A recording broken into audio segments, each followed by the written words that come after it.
نقدم لكم دعاء تعقيب صلاة العشاء للقارئ بلال شاكر الحسناوي.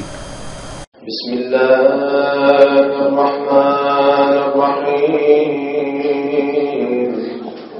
اللهم إنا نعوذ بك من عثرة اللسان وسوء المقام وخفة الميزان.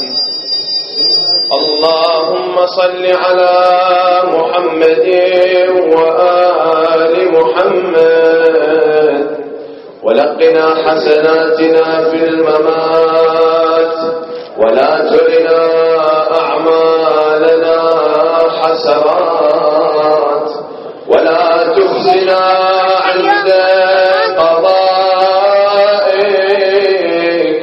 ولا تفضحنا بسيئاتنا يوم نلقاك واجعل قلوبنا تذكرك ولا تنساك وتخشاك كأنها تراك حتى نلقاك.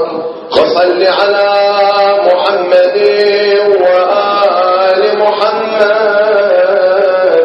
وبدل سيئاتنا حسنات واجعل حسناتنا درجات واجعل درجاتنا غرفات واجعل غرفاتنا عاليات برحمتك يا أرحم الراحمين.